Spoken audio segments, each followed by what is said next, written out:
Kata Siti Fatimah, wahai Rasulullah, ayahku, siapa teman saya nanti di surga? Kata Rasulullah, engkau datang ke pinggiran kota Madinah ini, ada satu rumah engkau kunjungi. Di situ ada seorang perempuan bernama Ummu Muti'ah, itulah temanmu nanti dalam surga. Kata Siti Muti'ah, ini kain lap ini saya untuk ngelap suami. Ini gunting. Gunting ini kalau ada makanannya ada enak, nah silakan gunting lidah saya. Kalau ada perkataan yang salah, silakan gunting lidah saya sebelum tidur. Masya Allah, wajar kata Siti Fatimah, dia menemani saya nanti di dalam surga. Siapa dia? Ummu Muti'ah. Ingat-ingat kisah ini, Ummu Muti'ah. Catat nanti, catat di Google, Ummu Muti'ah. Memohon ampunannya, astagfirullah, memuji kebesarannya, masya Allah, lafalkan doa memohon ridho dan rahmat, agar kita selalu dekat dengan Allah. Di setiap hembusan nafasmu sertakan doa. Para bunda yang dirahmati Allah Subhanahu wa ta'ala, tentunya pertama kita bersyukur kepada Allah Subhanahu wa ta'ala hari ini, pada hari yang mulia, di bulan yang mulia juga. Bulan apa sekarang, Bunda? Hah? Zulhijjah?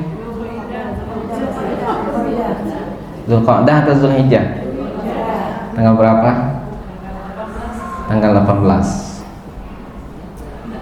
Berapa hari lagi? Lebaran tanggal berapa? Bulan Hijriahnya? Tanggal berapa? 10 Zulqa'dah ini salah satu bulan yang mulia juga. Ada 4 bulan haram. Apa aja? Zulqa'dah, Zulhijjah, Muharram, Rajab. Hari ini kita masih diberikan kesempatan oleh Allah di bulan yang mulia, di hari yang mulia juga, hari Kamis. Mudah-mudahan kita juga dimuliakan oleh Allah Subhanahu wa ta'ala. Amin amin ya rabbal alamin. Salawat dan salam senantiasa tercurahkan kepada Nabi besar kita, Nabi Muhammad sallallahu alaihi wasallam. Dengan bersama-sama kita melafazkan Allahumma shalli ala sayyidina Muhammad wa ala ali sayyidina Muhammad. Judul tema kita hari ini tentang apa? Adab istri terhadap suami. Insyaallah kita semua orang-orang yang beradab semua pada suaminya dah.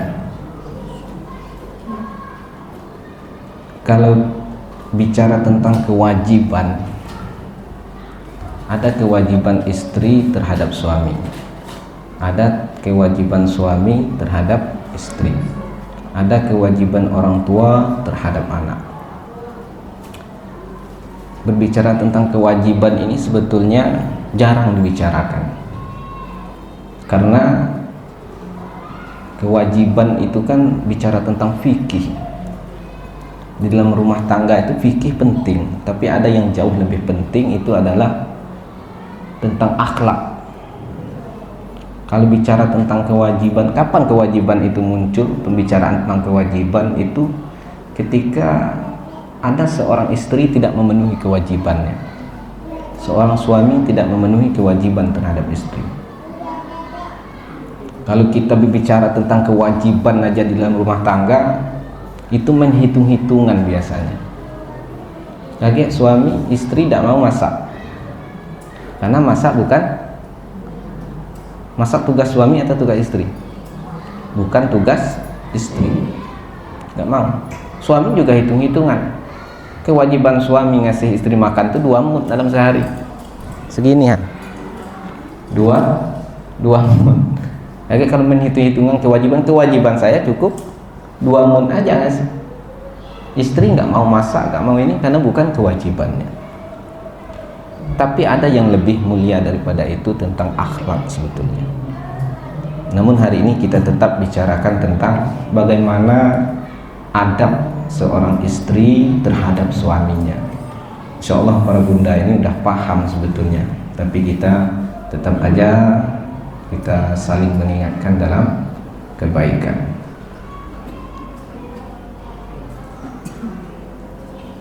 Di dalam neraka itu perempuan yang paling banyak. Kenapa? Ada yang tahu sebabnya? Kenapa perempuan paling banyak di dalam neraka? Isra Mi'raj itu Rasulullah pernah melihat perempuan paling banyak di dalam neraka. Suatu hari Rasulullah pulang dari Idul Fitri dan Idul Adha, dia memanggil perempuan, wahai perempuan, banyak-banyaklah bersedekah, karena di dalam neraka itu yang paling banyak itu adalah perempuan. Sebabnya adalah taksurnal la'nu wa takfurnal ashir. Lau ahsana ilaiha dahru kullah summa ra'aita minhu syai'an ma ra'aitu minka qattun. Karena perempuan itu, kata Rasulullah, sering kufur atas kebaikan suami terhadap dirinya. Kalau seandainya suaminya itu berbuat baik kepada dia 1 tahun penuh, berbuat baik, kata Rasulullah, lau ahsana ilaiha dahru kullah.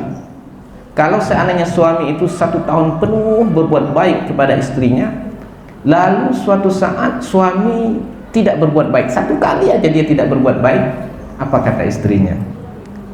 Ma ra'aitu minka khairan quttu. Aku tak pernah melihat ada kebaikan pada diri. Ucapannya pendek, tapi kalau sudah sampai ke langit itu pengaruhnya besar. Biasanya ibu-ibu itu kan, suaminya baik misalnya. Ini kenapa kita bicara tentang kewajiban suami, kewajiban istri, karena di depan ini memang para bunda. Oke, kalau bicara tentang bapak-bapak, ada juga kewajiban, bukan mengintimidasi perempuan. Nanti silakan ditanyakan bagaimana kewajiban suami lagi gitu kan. Hari ini kita bicara tentang kewajiban seorang istri. Itulah seorang istri itu kadang-kadang seperti itu. Ketika dia melihat kebaikan 1 tahun, lalu datang 1 kali aja kesalahan, lalu datanglah ucapan ma ra'aitu minka khairan qattun. Kata perempuan, kata Rasulullah, aku tak pernah melihat ada sisi kebaikan, tidak pernah menafikan semua kebaikan yang telah ia berikan. Nah, itu jangan sampai kita melakukan hal tersebut. Para bunda yang dirahmati Allah Subhanahu wa ta'ala, kalau seorang suami menikah, kewajibannya setelah Allah dan Rasulnya tetap kepada orang tua. Tapi kalau perempuan sudah menikah, kewajiban yang paling utama setelah Allah dan Rasulnya itu siapa? Suaminya. Makanya Rasulullah sampai-sampai mengatakan di dalam hadis, lau kuntu amiran li ahadin an yasjuda li ahadin, lau kuntu amiran ahadan an yasjuda li ahadin la amartul mar'ata an tasjuda li zawjiha. Kalaulah aku boleh perintahkan seseorang itu bersujud kepada orang lain, niscaya aku akan perintahkan seorang istri bersujud kepada suaminya. Ini saking beratnya tugas seorang suami, sehingga istri juga diminta untuk bersujud. Kalau seandainya perintah, boleh meminta orang bersujud, kata Rasulullah. Jangan sampai kita, itu artinya apa? Kita diminta untuk menghargai seorang suami, menghormati suami. Kalau kita berkaca kepada Rasulullah bersama Siti Khadijah, dan biasanya seorang perempuan itu tidak menghormati suami, itu kesetaraan biasanya. Karena biasanya seorang istri bekerja, gajinya lebih besar, maka dia melupakan tugasnya sebagai seorang istri. Kalau kita melihat Khadijah dan Rasulullah itu terjadi ketimpangan juga dari sisi kekayaan. Siti Khadijah orang yang kaya, sedangkan Rasulullah siapa? pegawainya Siti Khadijah. Tapi ketika menikah apa yang terjadi? Khadijah mampu menempatkan dirinya sebagai seorang istri. Makanya Khadijah lebih tua. Itu salah satu hikmahnya Allah menikahkan Siti Khadijah dengan Rasulullah. Karena ketika Siti Khadijah itu melihat Rasulullah dalam kesusahan, maka tidak ada perempuan yang lebih memahami kondisi laki-laki seperti itu melainkan Siti Khadijah. Ketika Rasulullah menerima wahyu pertama itu, para bunda yang dirahmati Allah, itu Rasulullah itu sangat-sangat ketakutan, menggigil. Bayangkan sampai ke rumah yang penuh ketakutan. Bayangkan kalau bukan Siti Khadijah, kalau melihat suami kita ketakutan, kita pun juga lebih takut jadinya. Tapi lihatlah Siti Khadijah, dia tenangkan suaminya. Bayangkan dia bawa Rasulullah ke kamar, dia nggak bicara. Siti Khadijah paham kalau kondisi laki-laki sedang berada dalam kesulitan, dia tidak mau banyak bicara. Jangan ajak dia bicara. Jadi kalau lihat suami itu punya masalah, kaget dulu, tunggu tenang dulu, baru kita tanyakan. Nah, begitulah yang diajarkan Siti Khadijah. Hanya Siti Khadijah yang memahami kondisi Rasulullah yang pada saat itu diperlihatkan Jibril di singgasana dalam ukuran yang sangat besar, membuat Rasulullah menggigil dari Jabal Nur turun ke bawah, kemudian pulang ke rumah tersaru-saru, dia nafasnya, pokoknya orang yang dalam ketakutan betul. Datang Siti Khadijah menyambut dengan baik, dia bawa Rasulullah ke kamarnya, dia tutup pintu, dia doakan dari luar, dia biarkan Rasulullah untuk berpikir lebih tenang, merumuskan solusi dan berkontemplasi. Kalaulah bukan Siti Khadijah, suaminya, istrinya Rasulullah, tidak akan memahami lelaki yang seperti itu. Ketika Rasulullah takut, dia pun juga takut.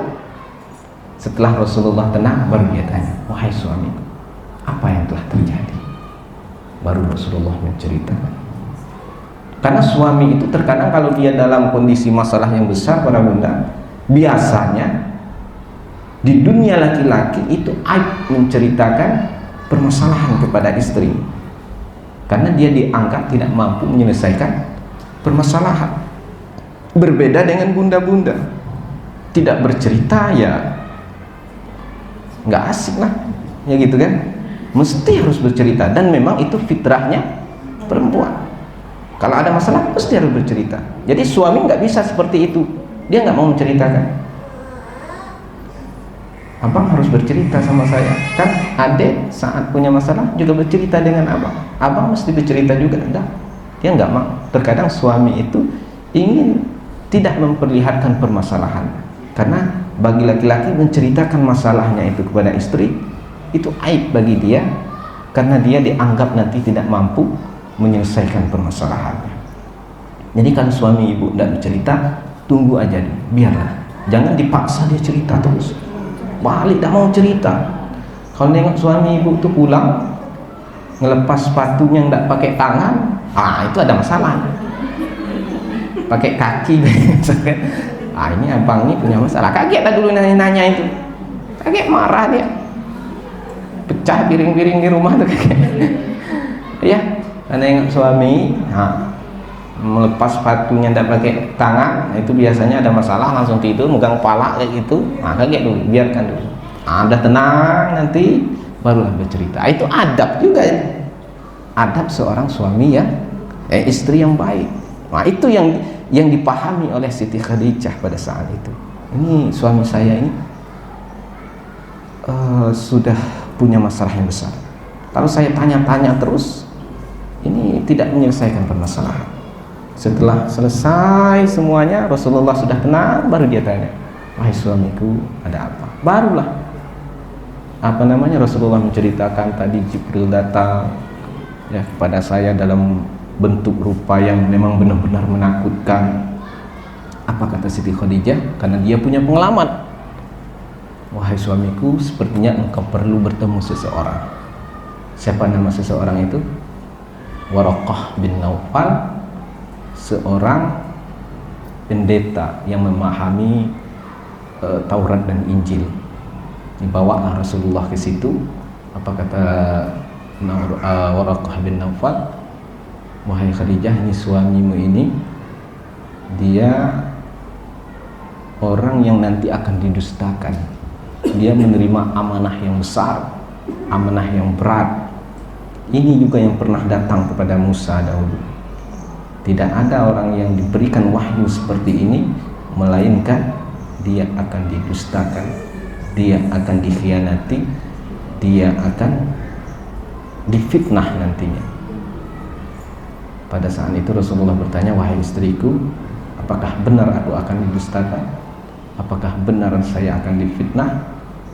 Kata suaminya, kata Siti Khadijah, wahai suamiku, Allah tidak akan mungkin membiarkan. Engkau orang yang baik, mampu sering menyambung tali silaturahmi, sering bersedekah, menyantuni anak yatim.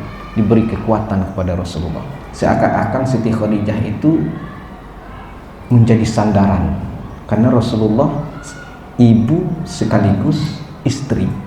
Karena Rasulullah, kita tahu, dari kecil dia sudah ditinggal oleh ibunya.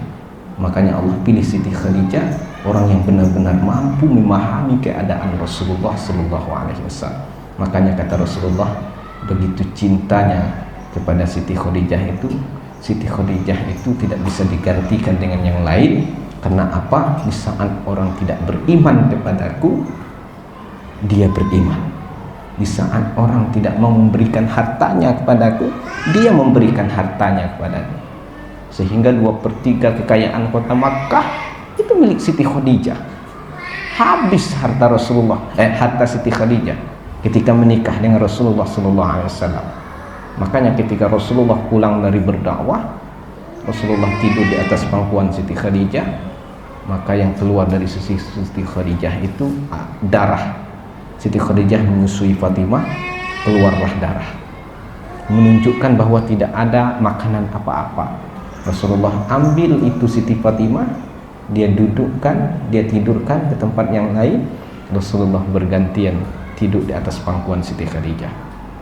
Ini menunjukkan Rasulullah pun juga romantis gitu kan. Itu menunjukkan keromantisan juga. Gak apa-apa lah sekali pernah benar. Sekali-kali suaminya tidur di atas pangkuannya sambil mengelus-elus kepalanya, nggak apa-apa. Kalau berdua jangan dekat orang. Kalau dekat orang iyalah gitu kan. Kalau berdua nggak apa-apa. Begitu. Menetes air mata Siti Khadijah itu, Rasulullah sedang tertidur pun terbangun. Wahai istriku, kenapa engkau menangis? Engkau menyesal bersuamikan aku Muhammad. Dulu engkau wanita kaya, dulu engkau wanita hebat, bangsawan, disukai banyak laki-laki. Tapi hari ini semua itu habis. Semuanya itu tidak ada. Engkau dihina, engkau dicaci, harta habis. Engkau menyesal bersuamikan aku Muhammad. Siti Khadijah pun tersenyum. Kata Siti Khadijah, wahai suamiku, hartaku habis. Ya. Aku dicaci, iya. Aku dihina, iya. Aku tidak dihormati, iya. Memang dulu aku banyak harta. Tapi yang aku sedihkan adalah ketika aku mati nanti, sedangkan perjuanganmu ini masih saja belum selesai, maka engkau galilah lubang kuburku, engkau ambil tulang belulangku, engkau buatlah jambatan untuk engkau melayang, ajak mereka di seberang sana itu untuk menyembah Allah Subhanahu wa Ta'ala. Jadi Siti Khadijah itu kuncinya, kalau seorang istri itu awalnya dia orang yang kaya misalkan, kenapa dia bisa menghormati suaminya? Siti Khadijah awalnya Rasulullah itu seorang pegawai, tapi ketika dia sudah menikah, dia serahkan urusan itu. Maka Siti Khadijah berada di rumahnya. Bukan berarti perempuan tidak boleh berkarir. Istri Rasulullah pun juga ada yang berkarir. Ya, Siti Aisyah itu dia orang yang hebat, seorang pendidik juga. Zainab bin Jahsy juga seperti itu. Memang terkadang kesetaraan itu, ketimpangan di dalam kesetaraan itu terkadang membuat perselisihan di dalam rumah tangga, apalagi itu perempuan terkadang. Tapi kalau mampu mencontoh keluarga Rasulullah dengan Siti Khadijah, yang awalnya Siti Khadijah itu secara kekayaan dia lebih kaya daripada Rasulullah Sallallahu Alaihi Wasallam. Para bunda yang dirahmati Allah, ini saya ambil di dalam kitab Ihya Ulumuddin beberapa poin tentang adab seorang istri kepada suaminya. Yang pertama itu adalah senantiasa taat atas perintahnya. Taat kita, taat atas perintah suami kita. Seperti apa yang sudah kami sampaikan tadi, bahwa perempuan itu menikah, dia yang dinomorsatukan setelah menikah itu adalah suaminya. Pernah dengar kisah Muti'ah? Ummu Muti'ah. Ummu Muti'ah ini perempuan temannya Siti Fatimah di dalam surga. Begitu diceritakan, banyak diceritakan para ulama untuk memotivasi seorang istri terhadap suaminya. Kata Siti Fatimah, wahai Rasulullah, ayahku, siapa teman saya nanti di surga? Kata Rasulullah, engkau datang ke pinggiran kota Madinah ini, ada satu rumah engkau kunjungi. Di situ ada seorang perempuan bernama Ummu Muti'ah, itulah temanmu nanti dalam surga. Siti Fatimah pun juga, gimana sih perempuan ini? Kok bisa dia? Dia orangnya sederhana sepertinya ini. Pergilah Siti Fatimah ini ke rumahnya. Dia cari rumahnya di sudut-sudut kota Madinah. Dia pada saat itu bawa anaknya bernama Hasan.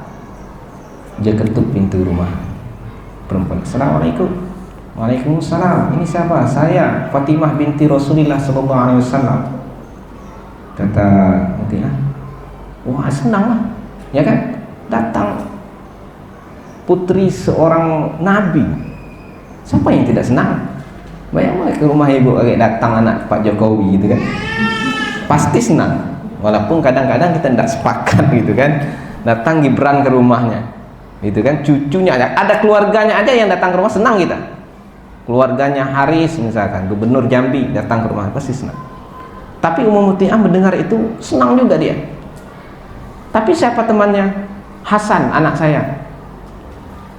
Waduh, kata Ummu Muti'ah, nggak bisa, karena suami saya tidak mengizinkan laki-laki masuk.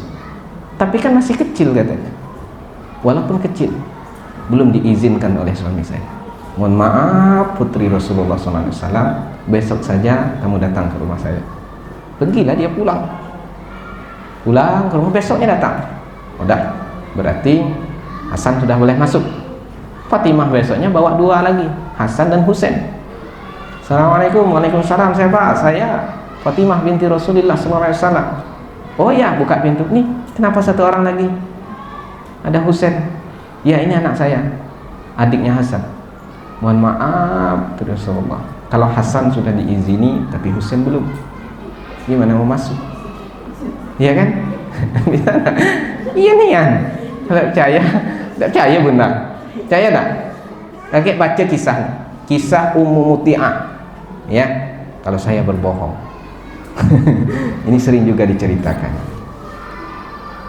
Membaca, kalau mau beli buku kisah-kisah perempuan ahli surga, itu ada Ummu Muti'ah di sini. Pulang dia ke rumahnya, karena yang diizinkan hanya Hasan. Besoknya lagi datang dia. Datang ke rumah itu, buka pintu, baru boleh masuk. Ditengoknya itu ke dapur, rumahnya sederhana, nggak ada amalan spesial kayaknya. Ya biasa-biasa aja kayaknya perempuan ini kan.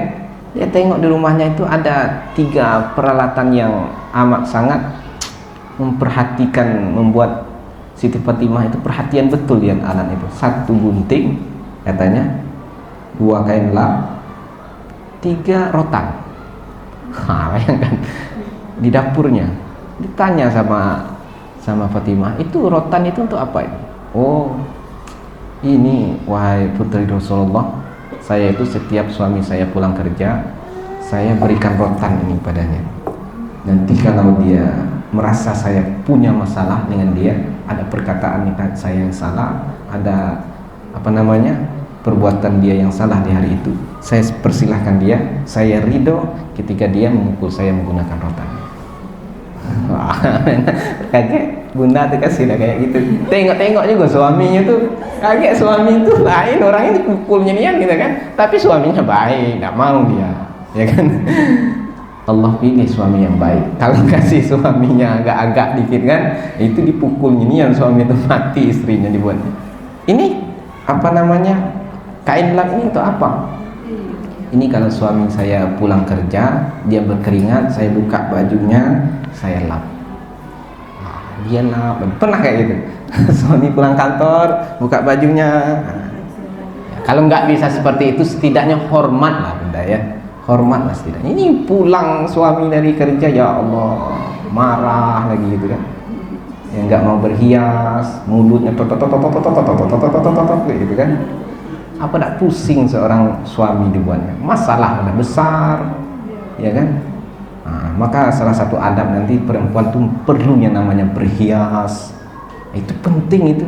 Ini kalau keluar pengajian bukan main gitu kan, datang kondangan bukan main.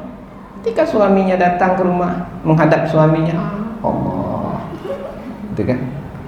Sedangkan suami itu godaannya luar biasa, di luar itu naik buka kaca mobil itu tengok betis orang-orang Cina tuh putih-putih, ya kan.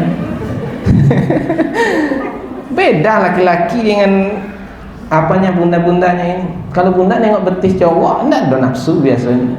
Kalau cowok nengok betis cewek error ya. Pulang ke rumah nengok istrinya, aduh rambutnya nggak diikat, dasternya udah robek, mulutnya tok. Tidak bisa ini katanya, enak yang di kantor tadi katanya. Akhirnya apa? Terjadilah perselingkuhan di dalam rumah tangga. Ini bicara tentang ibu-ibu, tentang bapak-bapak ada juga kewajibannya. Hanya saja bapak-bapak nggak ada di sini kan. Itu senantiasa taat. Kata Siti Mutia, ini kain lap ini saya untuk ngelap suami. Ini gunting ini kalau ada makanannya ada enak, nah silakan gunting lidah saya. Kalau ada perkataan yang salah, silakan gunting lidah saya sebelum tidur. Masya Allah, wajar kata Siti Fatimah, dia menemani saya nanti di dalam surga. Siapa dia? Ummu Muti'ah. Ingat-ingat kisah ini, Ummu Muti'ah. Catat di Google, Ummu Muti'ah. Ya, ada itu kisahnya. Luar biasa. Mudah-mudahan bunda bisa mencontohnya nanti kan, mencontoh seorang perempuan bernama siapa? Ummu Muti'ah.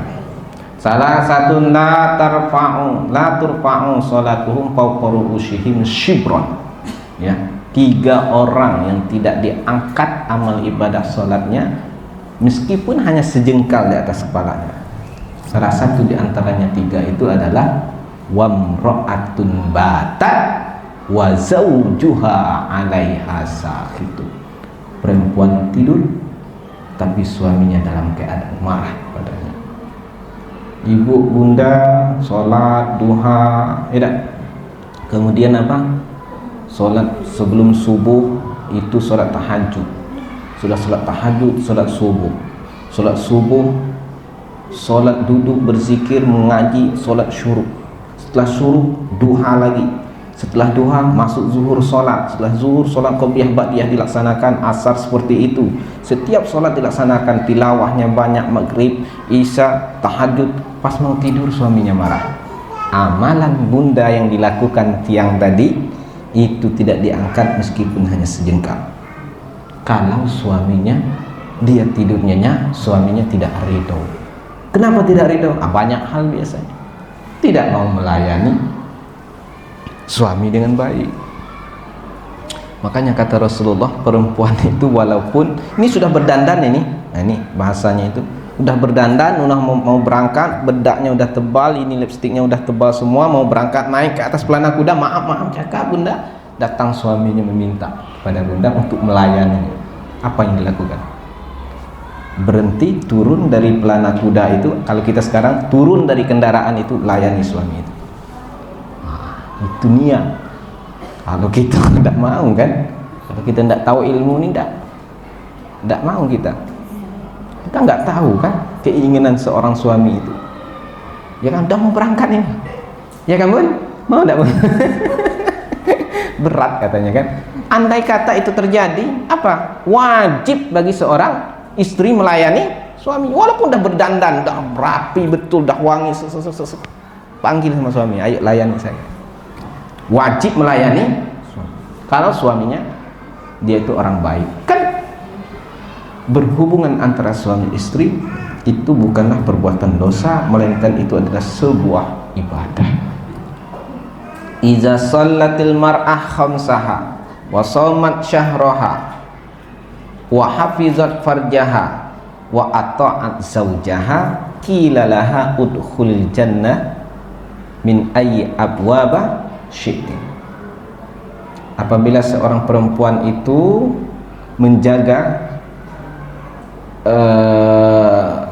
sholat 5 waktu, enggak ada sholat sunnah, sholat 5 waktu aja yang wajib-wajib, kemudian puasa, enggak usah puasa sunnah, enggak ada puasa Senin Kamis, cukup puasa Ramadan aja dijaga, kemudian menjaga kehormatannya, baik kehormatan suami ataupun kehormatan istri, kemudian taat kepada suaminya, katakan kepada dia, masuklah ke dalam pintu surga yang 8 itu, pilih dari mana saja yang engkau mau, cukup melakukan yang wajib aja. Sholat 5 waktu yang wajib, sholat puasa Ramadan yang wajib, kemudian menjaga kehormatannya, kemudian taat kepada suaminya. Qila laha udkhulil jannata min ayyi abwaba syi'ti. Masukkan, katakan kepada dia, masuklah ke dalam surga mau dari pintu yang mana saja. Itu yang pertama tadi, adabnya apa? Senantiasa taat atas perintah daripada suami kita. Kemudian menjaga kehormatan, baik itu suami ataupun dia ketika sedang pergi, menjaga kehormatan kita, menjaga kehormatan suami. Jangan sampai merendahkan suami. Banyak sekarang ini orang merendahkan suaminya. Kalau suami, makanya permasalahan dalam rumah tangga sebetulnya jangan pernah diceritakan pada orang lain. Apalagi bercerita dengan teman-teman, kadang-kadang itu suami saya seperti ini, suami saya seperti ini. Jangan ceritakan keburukan kita, kecuali minta nasihat kepada seseorang yang betul-betul amanah. Bunda punya masalah dengan suaminya, ada ibu-ibu sini mengaji, orang-orang mengaji, gimana pendapatnya, boleh, tapi jangan sembarangan. Ini lagi belanja itu cerita suaminya lagi gitu. Seorang suami juga gitu, punya masalah dengan istri, datang ke tempat ngopi gitu, cerita tentang keburukannya, kemudian dihasut-hasut lah. Seorang perempuan ini dihasut sama temannya, suami dihasut juga temannya, pulang dalam keadaan emosi, api ketemu api, apa tidak meledak di rumah itu, ya. Jangan pernah. Banyak betul sekarang ini Facebook itu kan dipakai oleh ibu-ibu biasanya, itu kadang-kadang banyak betul, apalagi di kampung-kampung itu ada masalah. Gimana menurut kalian kalau suami seperti ini, dia seperti ini? Padahal yang ceritakan suaminya, orang tahu itu suaminya, ceritakan di Facebook. Iya, ingat, memang mulut tidak berucap, tapi tangan ini, ya kan, sama aja. Orang memahami rumah tangga kita, kita sedang masalah, orang tahu. Jangan sampai seperti itu, memburukkan suami. Nah, istri yang baik tidak seperti itu. Kalau mampu disembunyikan, sembunyikan dulu. Nanti ceritalah kepada orang yang benar-benar amanah, orang-orang yang benar-benar mengaji, ya, ustadz yang betul-betul dipercaya. Karena ustadz sekarang banyak juga nggak bisa dipercaya, ya kan? Ada di pesantren itu, ya, bang apa ya, 50 santri di ini kan. Na'udzubillah. Ini bunda-bunda ya, di hati kita, lihatnya betul itu kan. Walaupun ustadz ceramah-ceramah kayak gini kan, jangan pula ini perlu juga kita apa namanya, hati-hati lah gitu. Banyak juga ustadz berkedok apa namanya, berkedok ustadz, orang yang bukan ustadz lah, seperti itu. Ya, kalau punya masalah ceritalah kepada orang yang tepat, orang-orang yang betul amanah.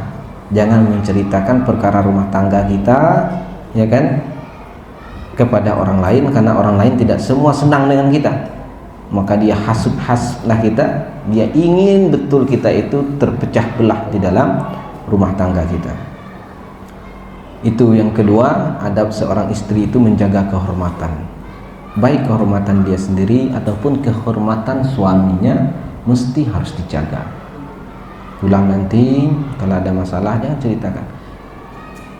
Ya, biasanya seorang istri yang baik itu apalagi kepada orang tuanya, dia tetap membanggakan. Kalau betul-betul udah susah betul gitu kan, makanya ada perkataan seorang istri itu memang betul-betul dijaga terhadap suaminya. Boleh seorang istri membantah suaminya, tapi dengan cara yang baik, adab yang baik.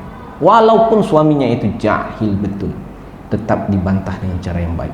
Tidak boleh semena-mena ngomong itu, karena memang betul-betul suami itu mesti harus dihormati. Makanya Rasulullah tadi bilang, lau kuntu amiran ahadan an yasjuda li ahadin la amartul mar'ata an tasjuda li zawjiha. Kalaulah aku boleh memerintahkan seseorang itu bersujud kepada seseorang, maka niscaya akan kuperintahkan seorang perempuan bersujud kepada suami. Wah, betul-betul Rasulullah ingin menegaskan betapa perempuan mesti menghormati seorang suami. Kemudian yang ketiga, ini menurut Imam Al-Ghazali, adab seorang istri itu kepada suami menjaga badan tetap berbau harum. Wah, ini penting. Ini terkadang ini yang hal-hal yang sepele kayak gini, tidak Abang ya? Coba tanya sama suami, contohnya Abang Budi di belakang, senang tidak kalau istri kita tuh berbau harum? Senang. Suami juga gitu. Hah? Nanti kita kan bicara tentang bunda-bunda sekarang, nanti suami nanti ada juga kewajibannya. Makanya udah kami bilang dari awal tadi, ini bukan untuk mengintimidasi perempuan, harus paham dulu.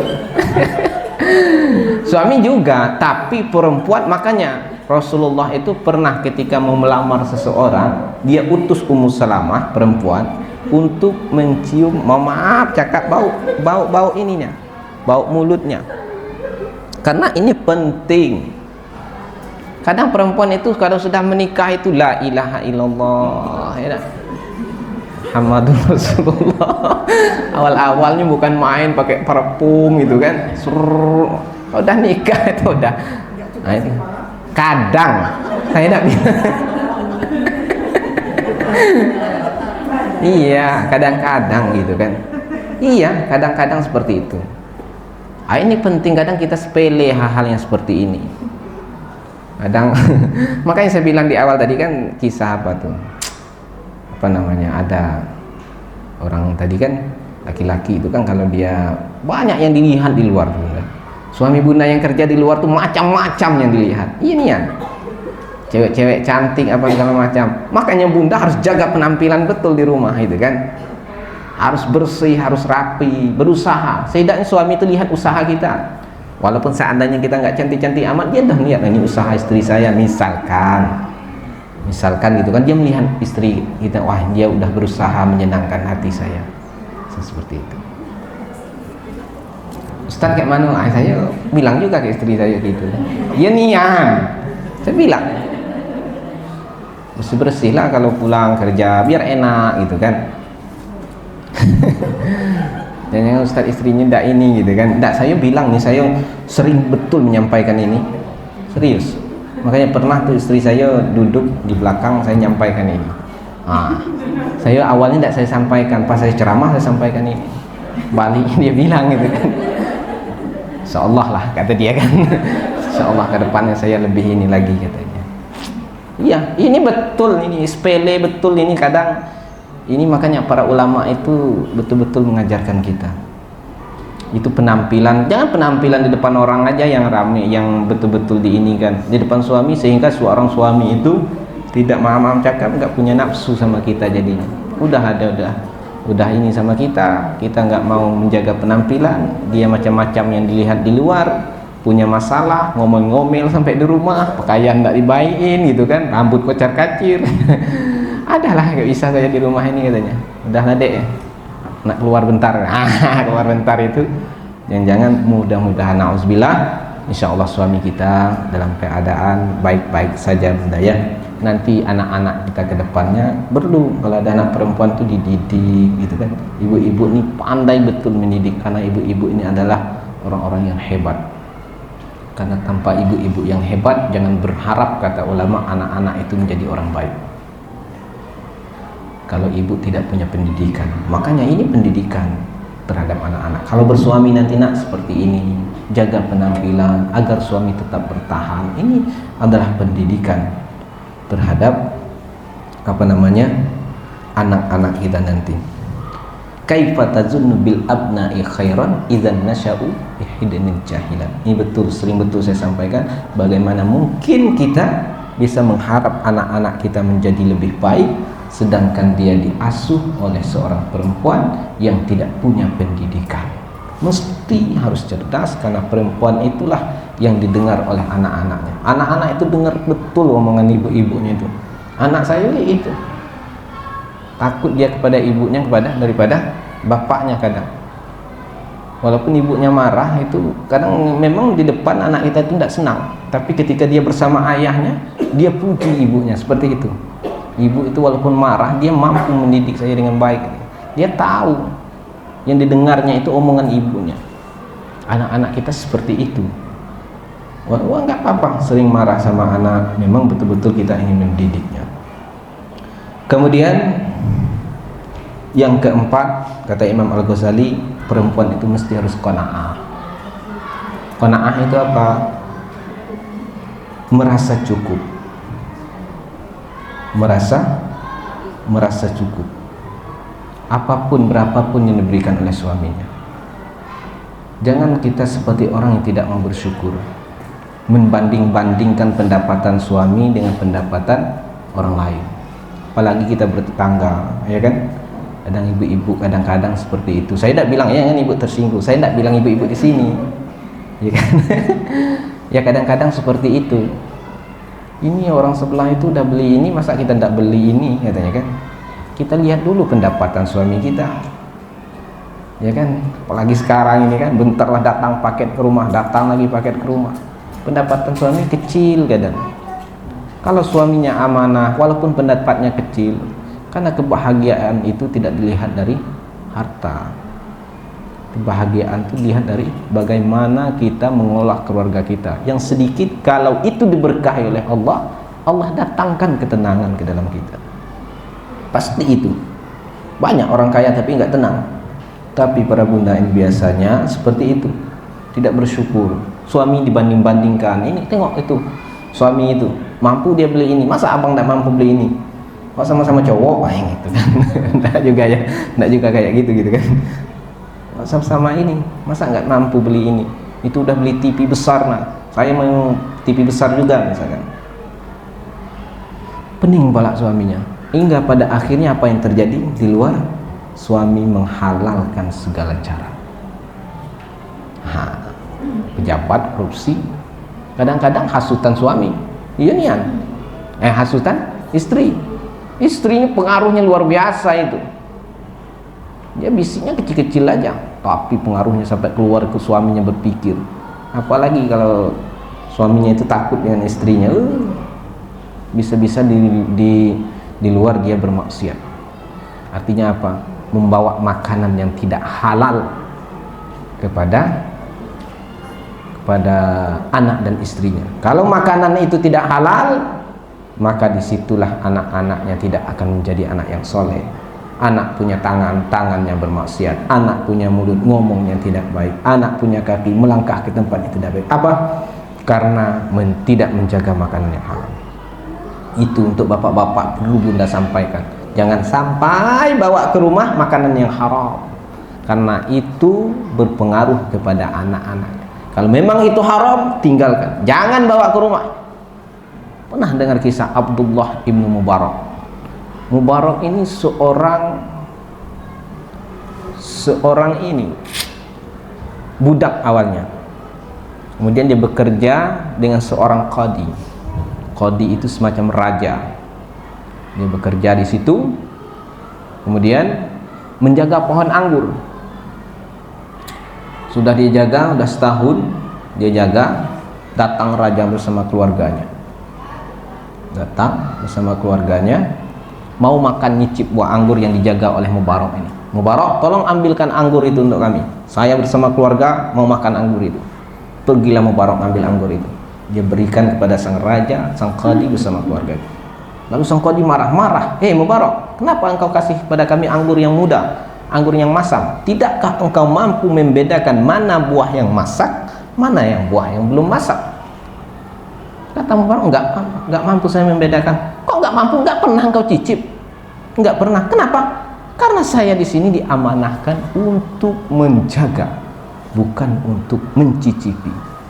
Wah, kata sang raja, ini orang, cukuplah orang itu dinilai kesolehannya itu baik kalau dia menjaga lambungnya dari sesuatu yang diharamkan oleh Allah. Dia nikahkan Mubarak ini dengan putrinya yang cantik, maka hasil dari pernikahan itu lahir seorang anak ulama besar dikenal di dunia Islam, namanya Abdullah ibnu Mubarak. Ini ulama besar. Kenapa? Karena orang tuanya menjaga perutnya dari sesuatu yang diharamkan oleh Allah. Jadi kalau ada, bilang ke suami kita, Pak, kalau kira-kira itu nggak halal jangan bawa ke rumah, jangan kasih anak kita makannya, ya, karena itu berpengaruh terhadap akhlak, karakter, dan masa depan anak-anak kita. Ulama-ulama dahulu betul-betul menjaga lambungnya dari sesuatu yang diharamkan oleh Allah Subhanahu wa ta'ala. Kemudian selalu berhias. Nah, itu kata Imam Al-Ghazali, mesti harus berhias. Nah, seperti apa yang saya sampaikan, banyak-banyaklah berhias. Ummu Sulaim, ibu daripada Anas bin Malik, menikah dengan seorang laki-laki bernama Abu Talha. Setelah pernikahannya itu, dia melakukan hubungan suami istri. Tidak lama kemudian datang panggilan jihad kepada suaminya. Abu Talha datang panggilan jihad, dia pun berangkat jihad meninggalkan istrinya. Beberapa hari atau sehari saja, dia lahir ada anak kecil. Hasil dari pernikahan itu, ada anak kecil yang disayang, sangat sayangnya dia. Lagi sayang-sayangnya meninggalkan anak itu. Lalu datang panggilan jihad. Apa kata Ummu Sulaim? Wahai suamiku, kalau engkau cinta kepadaku, maka pastinya harus lebih cinta kepada Rasulullah SAW. Kalau Rasulullah memerintahkan jihad, silahkan engkau pergi jihad, karena itu sesungguhnya perintah Allah Subhanahu wa ta'ala. Dia pergi jihad, anaknya lagi sakit, masih kecil, namanya Abu Umair, yang dipanggil Rasulullah, ya Abu Umair ma fa'alan Nughair. Itu salah satu dalil juga kita bisa boleh menjaga burung, masukkan burung ke dalam sangkar. Nah, itu anaknya Ummu Sulaim inilah yang dijadikan dalil sebetulnya. Nah, anak ini meninggal, sedangkan Abu Talha ini pergi. Kata Ummu Sulaim ke keluarganya itu, wahai keluargaku, ini Abu Talha belum pulang. Jangan sampai kalian ceritakan perihal anak saya meninggal sebelum saya yang langsung menceritakannya. Kata Ummu Sulaim, ya, diam keluarganya. Pulang ke rumah, Abu Talha pulang, anaknya kondisi dalam keadaan sakit awalnya sebelum dia tinggalkan, karena pada saat itu kan enggak seperti sekarang terang-terang lampu apa segala, enggak. Bayangkan gimana sikap Ummu Sulaim terhadap suami. Dia berhias di malam itu, padahal di dalam hatinya berduka, tapi dalam keadaan mesti harus menghormati suaminya. Dia berhias, kata siapa? Katanya Abu Talha, saya nggak pernah melihat istri saya lebih cantik daripada malam itu. Suaminya pulang, dia berhias, dia sediakan makanan. Setelah subuh itu dia tanya kepada, berarti setelah berhias artinya berhubungan. Setelah subuh, sebelum subuh dia tanya kepada istrinya, wahai istriku, di mana anak kita? Apa jawaban istrinya? Huwa askanu makana. Dia lebih tenang daripada sebelumnya. Dia mau, oh kalau gitu aman katanya kan. Lama kemudian, ini cerdasnya Ummu Sulaim itu, dimana dia menghadapi suaminya dalam keadaan tabah, sabar, cerdas. Wahai suamiku, dia mau menceritakan bahwa anaknya sudah meninggal. Seandainya ada orang nitip barang dengan kita, lalu orang yang nitip barang tadi pengen ngambil lagi barang itu, barang yang ia titipkan ke kita. Kira-kira boleh nggak kita tahan barang itu, nggak usah kita kasih? Apa kata Abu Talha? Ya nggak boleh lah katanya. Kenapa nggak boleh? Karena itu barangnya dia. Kita ini tempat dia menitip, mesti harus kita kembalikan. Nggak boleh kita tahan barangnya, berdosa kita.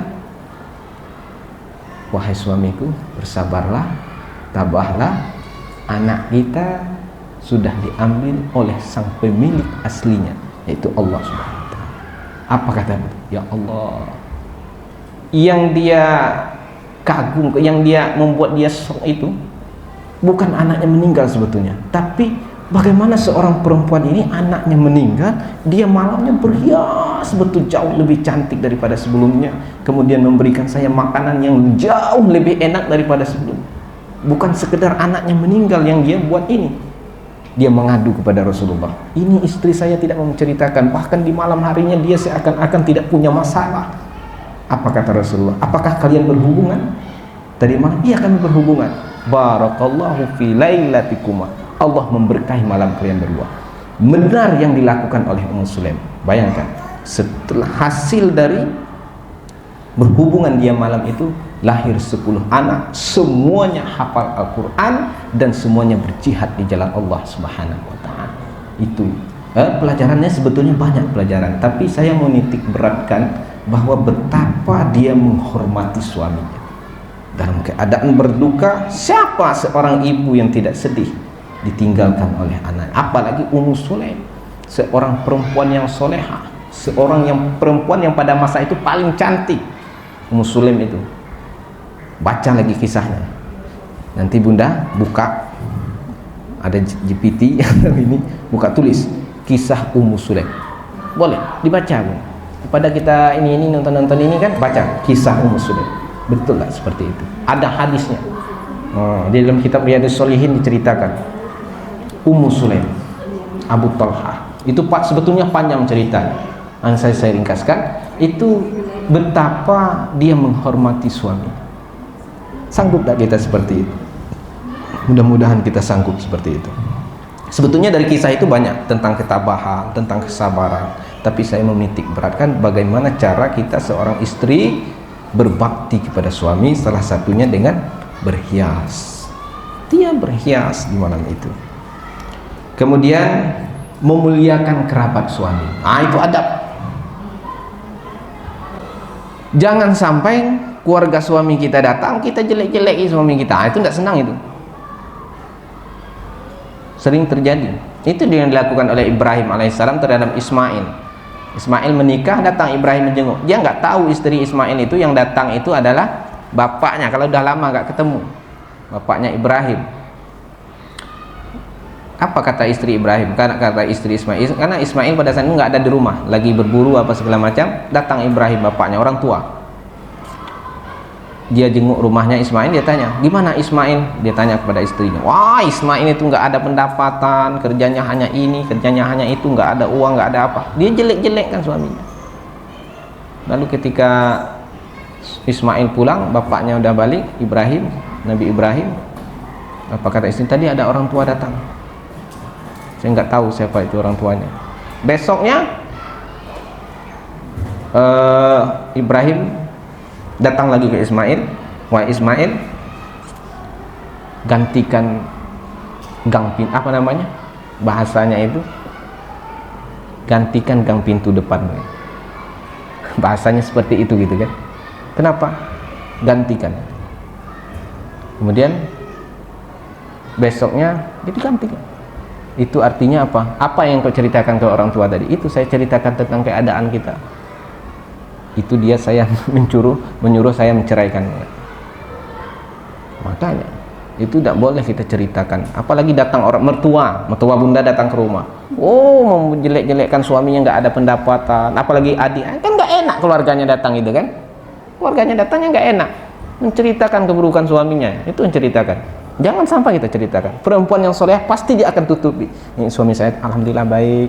Orang tuanya, mertua kita itu kalau dia sayang ke anak, dia paham keadaan anaknya. Saya pernah mendapati orang seperti itu. Kok dia setiap kali ini dia menceritakan keburukan suaminya. Dia bilang suaminya nggak dapat, pada saya kita keluarganya. Nah, pernah saya mendapatkan orang yang seperti itu. Ada orang yang seperti itu. Jangan sampai kita seperti itu. Kalau ada keluarga suami, kita hargai. Kita bilanglah suaminya, walaupun nggak ada pendapatan, ya, alhamdulillah suami saya baik, pendapatannya ada, alhamdulillah kami bahagia. Jangan kalau sampai keluarganya datang dia berkeluh kesah terus, menjelek-jelekkan suaminya. Itu salah satu adab seorang istri. Kalau ada kerabat yang datang dari pihak suami, jangan sampai menjelek-jelekkan suami kita. Maka dia tidak merasa enak ke rumah kita. Tiap kali datang ke rumah merasa tidak enak. Ini semuanya dari bapak saya. Wah, enaklah mertuanya datang ke rumah. Mertua kita tahu lah. Nah gitu. Nah apa lagi bro? Apa apa tuh? Tanya aja, nggak apa-apa. Hah? Oh ya boleh. Wah ini berat kayaknya nih. Itu seperti itu. Ya. Kemudian menjaga lisan, ya. Menjaga lisan. Kalau memang suaminya itu tidak taat kepada Allah, kita mau negur, tegurlah dengan cara yang baik. Bang, kasih waktu. Jaga lisan kita, Bang. Nanti habis asar saya mau ngomong 15 menit aja. Jaga lisan kita karena melihat kesalahan sesuatu. Jangan bilang saya mau ngomong 5 jam aja, nggak mau gitu. Benar, saya mau ngomong. Nah, biar dia paham apa, dia siapkan bahannya untuk menghadapi istrinya. Jangan langsung mencerah-nyerocos gitu kan. Itu salah satu adab. Walaupun fitrahnya perempuan itu memang banyak ngomong sebetulnya. Kemudian kata Imam Al-Ghazali, menampakkan rasa cinta kala berada di dekatnya.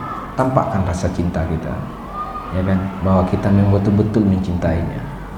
Mau suami pulang kerja disambutlah dengan baik, disambut dengan makanan, walaupun kita itu sebetulnya tidak wajib memasak gitu kan, tapi nggak apa-apa kita memberi nafkah, memberi sesuatu yang lebih pada suaminya. Suami kita pun juga akan memberikan sesuatu yang lebih pada kita.